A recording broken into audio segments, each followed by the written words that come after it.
Il y a eu de bonnes nouvelles pour les habitants de Harare ces derniers mois en raison des améliorations dans l'approvisionnement en eau de la ville. Le travail de rénovation de l'infrastructure hydraulique vieillissante de la ville par la China Machinery Engineering Corporation est en cours et doit se terminer en 2017, mais il y a déjà une différence dans la vie de nombreux habitants.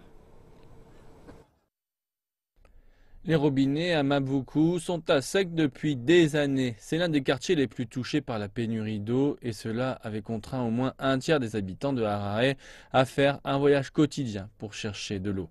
Mais de l'aide est arrivée en 2013 quand la ville de Harare a obtenu un prêt de la China Exim Bank pour rénover l'installation Morton Jeffrey, l'unique usine d'eau de Harare âgée de 60 ans. Une équipe d'ingénieurs de la compagnie effectue le travail. Nous avons déjà la conception pour tout le travail. Après cela, nous commencerons la manufacture et la livraison pour le Zimbabwe. Nous avons tout l'équipement maintenant pour l'expédier au Zimbabwe.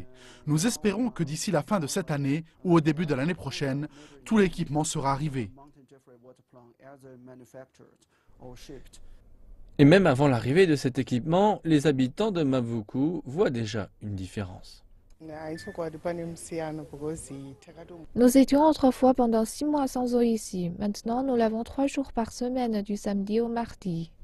Mais alors même que l'approvisionnement s'améliore, il y a aussi du travail effectué pour réparer un réseau de vieux tuyaux qui n'arrive plus à subvenir aux besoins de la population de plus en plus importante. Il s'agit là d'un très vieil équipement. Il a environ 60 ans.